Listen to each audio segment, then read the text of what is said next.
Eu vou apresentar algumas rosas desertos que normalmente não tem na nossa região. Eu trouxe lá do Nordeste, do Rio Grande do Norte, apresentar para vocês aquelas senhoras e senhores que gostam mesmo de rosas e tem coleção, para que tenham um conhecimentozinho de outras espécies. Normalmente as rosas do deserto são as plantas que as pessoas reclamam muito que na época de chuvas elas têm a tendência a apodrecer e a morrer.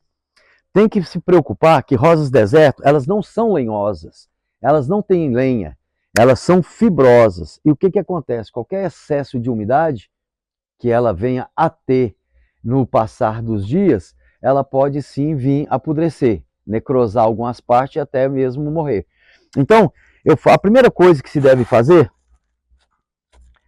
é areia, substrato, que o substrato é a alimentação das plantas, de qualquer planta, né? Se você quer ter uma planta bonita, você tem que ter substrato. Eu não recomendo muito a terra preta que nós temos na nossa região, que ela nada mais é do que um barro argiloso que é retirado aqui dos brejos, secado, peneirado e vendido como terra preta. Não, terra preta, ela é uma matéria orgânica de decomposição de dezenas de anos, que normalmente você consegue essa terra preta em áreas de bosque, áreas com bastante vegetação.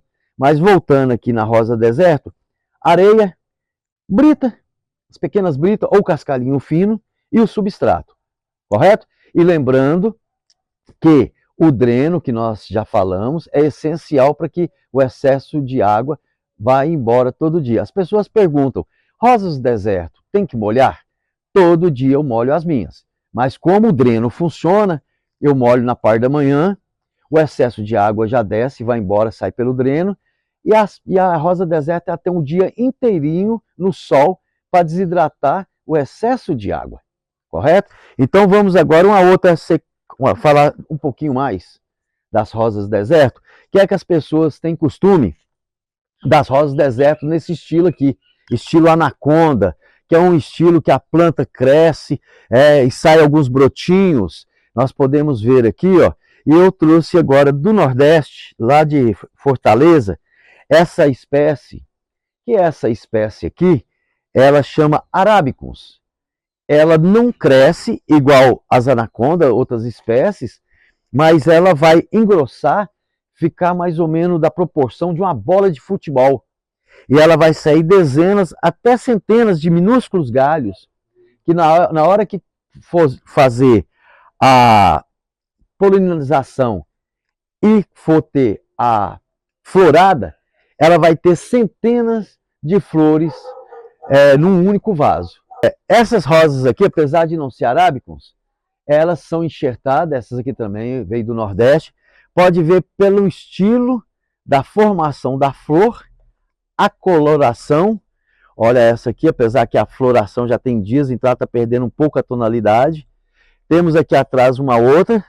Essas espécies normalmente não são consideradas fáceis de se comprar, porque são plantas que são enxertadas em determinados viveiros, e essas aqui normalmente eu trago para que o cliente, o amigo e o colecionador, ele possa ter flores com tonalidades diferentes. Dá para perceber que elas têm um mato. Normalmente eu não retiro todos os matos, só na hora que o cliente for levar, e eu explico para ele que esse mato nada mais é que uma isca para as doenças. Normalmente a praga, quando ela vem e só encontra a planta, ela vai atacar a planta. Mas no momento que ela chega e tem um mato ao redor, que a gente chama de mato, mas é planta também, ela normalmente ataca primeiramente as outros tipos de vegetações.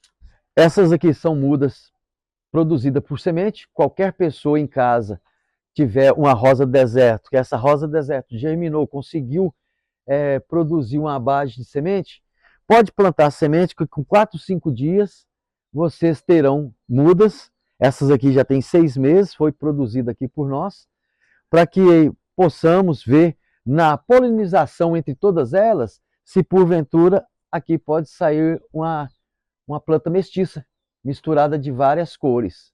Eu vou deixar no final desse vídeo o meu contato, o meu endereço, para aquelas pessoas que possam interessar a receber qualquer tipo de informação, ou precisar de uma consultoria, ou mesmo querer vir visitar aqui pessoalmente, estaremos à disposição. Sou Roberto McDonald, Floricultura no bairro Sagrada Família, meus contatos estão aqui.